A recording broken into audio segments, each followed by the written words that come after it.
स्वागत है आप सबका एक और मस्त-मस्त वाले रोमांटिक ड्रामा के हिंदी एक्सप्लेनेशन में। लव स्टोरी एक मिसअंडरस्टैंडिंग से स्टार्ट हुई थी। तो इस नई कहानी के स्टार्टिंग में हम लोग देखते हैं जीजी, जो कि डॉक्टर थी और अभी नया-नया ही इस हॉस्पिटल में जॉइन किया हुआ था। दिन भर काम कर के वो बहुत ही ज़्यादा टायर्ड हो गई थी। फिर वो अपने डिपार्टमेंट में जाती है। वो यहाँ पे ऑन्ड्रोलॉजी डिपार्टमेंट में काम करने के लिए आई हुई थी। वो हर रोज़ बहुत सारे लड़कों के बॉडी पार्ट्स को चेक करती थी। लेकिन आज जब वो अपने पेशेंट को देखती है तो देखती रह जाती है, क्योंकि वो बहुत ही खूबसूरत था। वो उससे खुद को अनड्रेस करने के लिए बोलती है ताकि वो उसे चेक कर सके। अब यानी यहाँ पर कन्फ्यूज़ था और ऊपर से वो काफ़ी ज़्यादा नर्वस भी फ़ील कर रहा होता है। जी, यहाँ पे यान के एप्स देख कर के सोचती है, यार ये बंदा तो कुछ ज़्यादा ही हैंडसम है। लेकिन मैं एक प्रोफ़ेशनल डॉक्टर हूँ, मुझे खुद की फ़ीलिंग को कंट्रोल करके रखना चाहिए। वह यान को अपने पैंट को खोलने के लिए कहती है ताकि वो चेक कर सके, तो यान यहाँ पर कुछ ज़्यादा ही शर्मा रहा था। वो जीजी के जैसे-तैसे समझाने पर ऐसा करता है। वो उससे कहती है, देखो तुम्हारे जैसे हर रोज़ बहुत सारे पेशेंट को मैं चेक करती हूँ, और अगर तुम्हें ये लग रहा है कि लड़की हो, मैं शर्माना होगा तो ऐसे नहीं चलेगा। मैं बस एक डॉक्टर हूँ और एक प्रोफ़ेशनल डॉक्टर हूँ, तो मैं ज़्यादा शर्माने की ज़रूरत नहीं है। वो उसे खुद को पूरी तरीके से अनड्रेस करने के लिए बोल रही थी, तो लेकिन यान भाई साहब यहाँ पर शर्माते हुए अपने छोटू उस्ताद को सँभालते हुए बैठे थे, लेकिन जीजी ज़बरदस्ती उसे खींच कर के अनड्रेस कर दी है। अब बेचारा शर्माते हुए वहीं पर चुपचाप बैठे रहता है। उसे समझ नहीं आ रहा था कि हो क्या रहा है। जीजी यहाँ पर कहती है, ऐसे शर्माने से नहीं चलेगा, चलो जल्दी से चेकअप को कंप्लीट करते हैं। फिर वो बहुत सारा जेल अपने हाथ में लेने लगती है। यान कन्फ्यूज़ कि ये लड़की कर क्या रही है। जीजी ने मास्क लगाया हुआ था, दैट्स व्हाई वो उसका फेस नहीं देख पाता है। लेकिन वो कन्फ्यूज़ था कि वो किसी गलत डिपार्टमेंट में तो नहीं आ गया ना? वो उसे क्यों चेक कर रही है?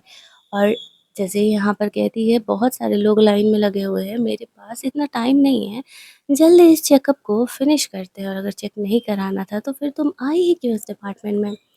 फिर वो उसके प्राइवेट बॉडी पार्ट को चेक करती है। चेक करने के बाद वो यान को रिपोर्ट देती है कि तुम्हारी बॉडी तो ठीक है, तो फिर चेक कराने के लिए क्यों तुम आए हो यहाँ पर? तुम आराम से फ्यूचर में बेबी बॉर्न कर सकते हो और तुम्हारी लव लाइफ भी बिल्कुल भी डिस्टर्ब नहीं होगी।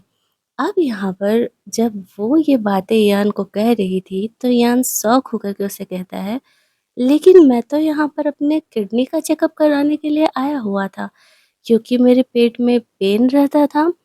अब जब ये बात जीजी सुनती है तो वो शॉक हो जाती है, क्योंकि उससे बहुत बड़ा ब्लंडर वाला मिस्टेक हुआ था।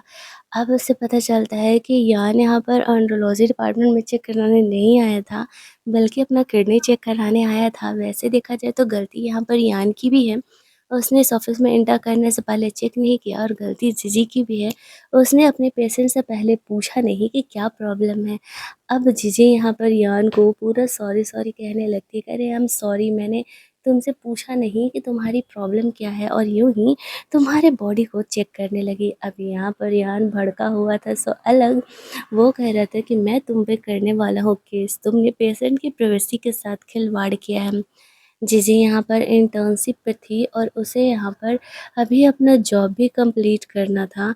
इसी वजह से वो उसे काफ़ी समझाती है कि देखो बॉस, आई नो कि मुझसे गलती हुई है, बट मुझे माफ़ कर दो। मैंने जानबूझ कर के ऐसा नहीं किया। दिन भर काम करने के बाद मैं बहुत टायर्ड हो गई थी, तो मैं जल्द से जल्द पेशेंट का चेक करके घर जाना चाह रही थी। मुझे नहीं पता था कि तुम यहाँ पर कुछ और चेकअप करने के लिए आए हुए हो।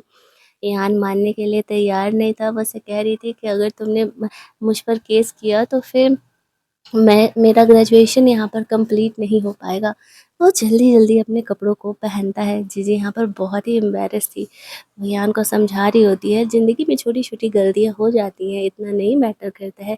ईहान कहता है, तुमने मेरी इज़्ज़त का कबाड़ा बना कर के रख दिया है और कह रहे हो कि ज़िंदगी में छोटी-छोटी गलतियाँ होती रहती हैं। जीजी उससे रिक्वेस्ट कर रही थी, तब उसका मास्क यहाँ पर खुल जाता है, और ईहान जब जीजी का फेस देखता है तो वो उसे काफ़ी ज़्यादा क्यूट लगती है। पहली नज़र में ही वो उसे पसंद आ जाती है। वो सोच रहा होता है कि वैसे भी ये लड़की बहुत ही इनोसेंट और क्यूट लग रही है, छोड़ो जाने देते हैं। लेकिन वो उसे थोड़ा-सा परेशान करने के लिए सोचता है। तभी वहाँ पर यान को उसकी मॉम का कॉल आता है और वो यान से कह रही होती है कि अगर आज तुम अपनी गर्लफ्रेंड को लेकर के घर नहीं आए, तो मैं तुमसे अपने माँ-बेटे का रिश्ता तोड़ लूँगी।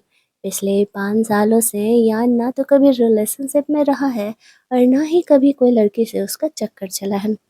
उसकी मॉम को तो डाउट होने लगा था कि कहीं उनका बेटे को लड़कों में तो इंटरेस्ट नहीं है। अब यहाँ पर उसे बहुत ही अच्छी टारगेट जीजी दिखती है। वो जीजी को कहता है ठीक है, मैं एक शर्त पर तुम पर केस नहीं करने वाला हूँ। तुम्हें उस चीज़ के लिए कंपनसेट करना पड़ेगा। जीजी बोलती है ठीक है, बोलो मुझे क्या करना होगा। यान कहता है तुम्हें सिर्फ आज रात के लिए मेरी मॉम के सामने मेरी फेक गर्लफ्रेंड बन करके जाना पड़ेगा, और अगर तुमने सब कुछ संभाल लिया, मेरी मॉम को भरोसा हो गया कि हाँ तुम मेरी असली गर्लफ्रेंड हो, तो फिर ठीक है, कल से तुम कौन और हम कौन।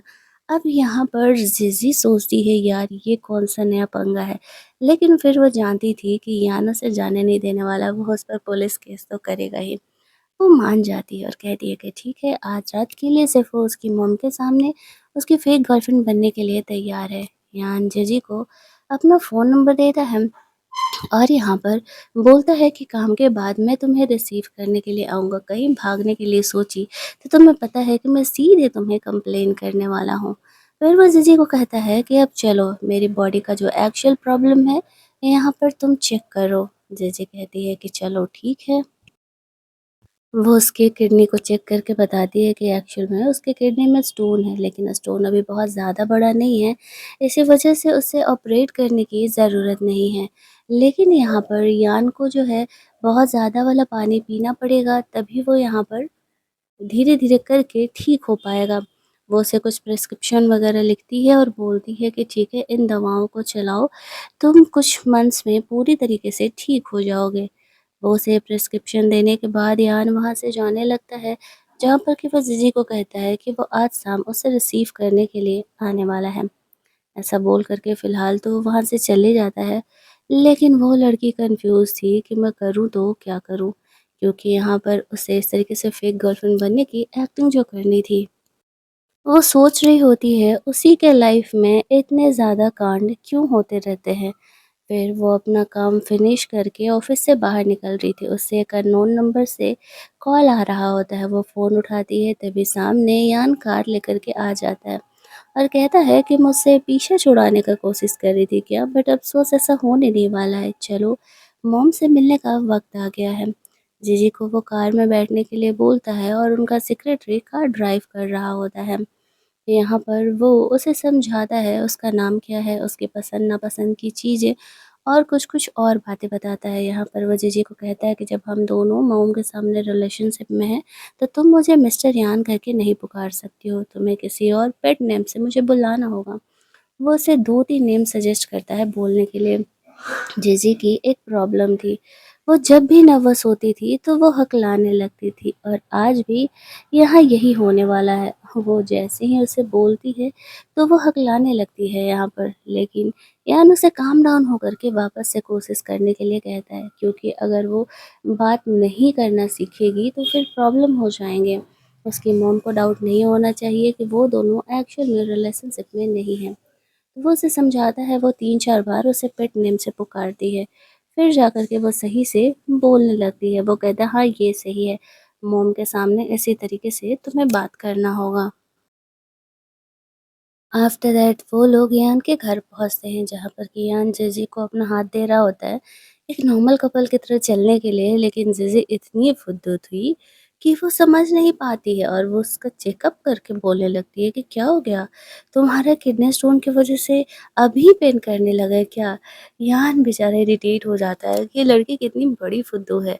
वो उसे हाथ पकड़ कर के घर के अंदर लेकर के जाता है, जहाँ पर कि उसकी मॉम इंतज़ार कर रही थी यान के आने का। जीजी के साथ आते हुए देख कर के शॉक हो जाती है। यान अपनी मॉम को बताता है, मम्मी मेरी गर्लफ्रेंड है।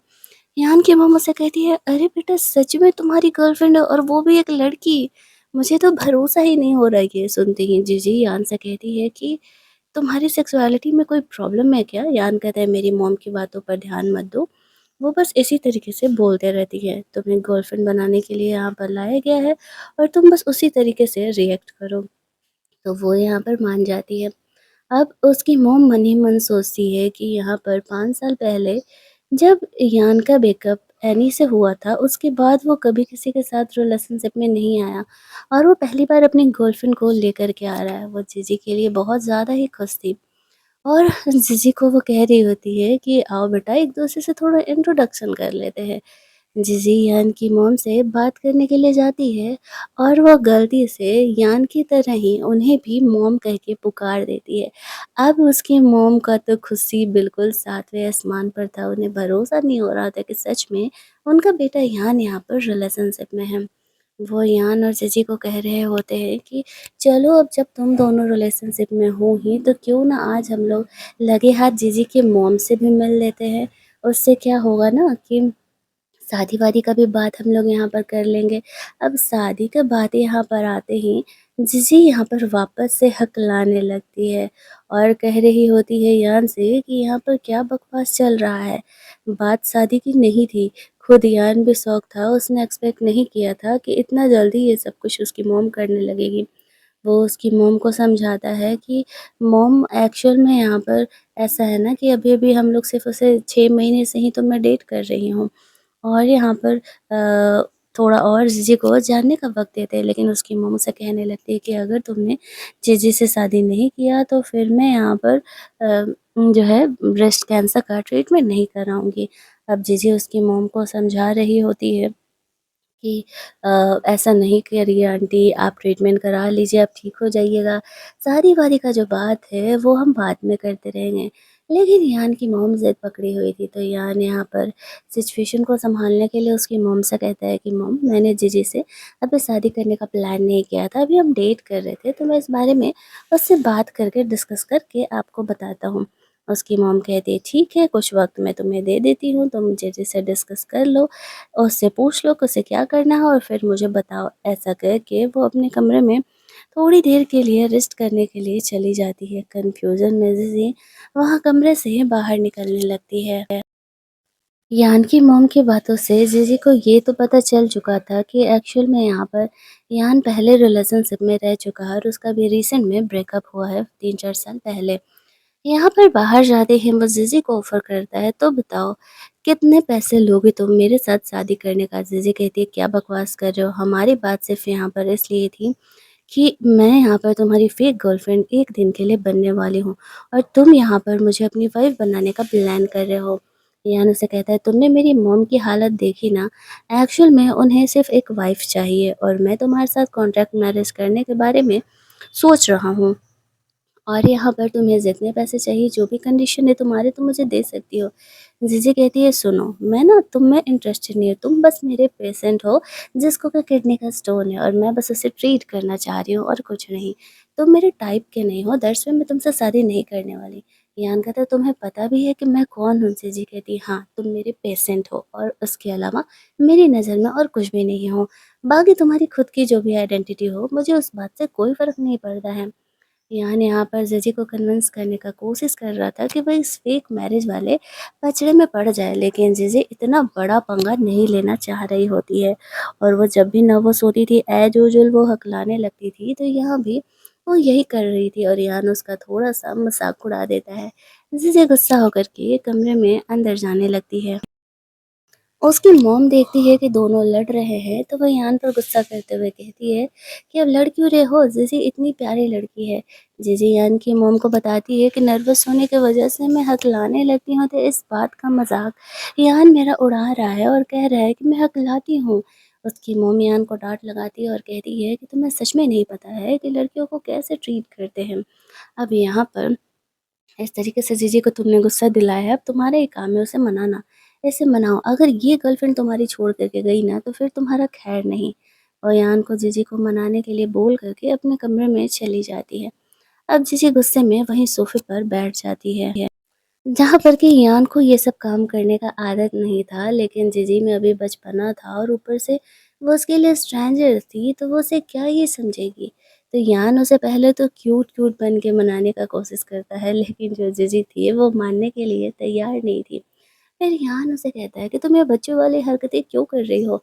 मैं तो सिर्फ़ तुमसे फ़ेक मैरिज करने का बात कर रहा था ना। तुम अपनी लाइफ जियो, मैं अपनी लाइफ जीऊँगा और मैं तुम्हें अच्छे खासे पैसे कंपनसेशन भी देने वाला हूँ। यहाँ पर जीजी तब भी मना कर देती है, यान उसे मनाया जा रहा था। गुस्से में आकर के जीजी यहाँ पर वहाँ सामने रखा हुआ बहुत सारा चेरी खाने लगती है। यान उसे मना कर रहा था कि जीजी एक बार में इतने सारा चेरी खा रही है, वो चोक करने लगेगी, वो संभल करके रहे, लेकिन जीजी उसकी बात सुनने के लिए तैयार नहीं थी। यान उसे वो चेरी थूकने के लिए बोलता है और यहाँ पर अचानक से जीजी बेहोश हो जाती है और ड्रामा का पार्ट 1 हमारा यहीं पर एंड कर दिया जाता है। तो अगर आपको ये कहानी अच्छी लगी रही होगी तो वीडियो को लाइक और शेयर कर लेना, चैनल को सब्सक्राइब कर लेना ताकि इस कहानी का सेकंड पार्ट जब आए तो आप लोगों तक नोटिफिकेशन ज़रूर जाए। चलिए जल्दी से मिल लेते हैं हम लोग इस कहानी के सेकंड पार्ट में। तब तक के लिए कीप लिसनिंग।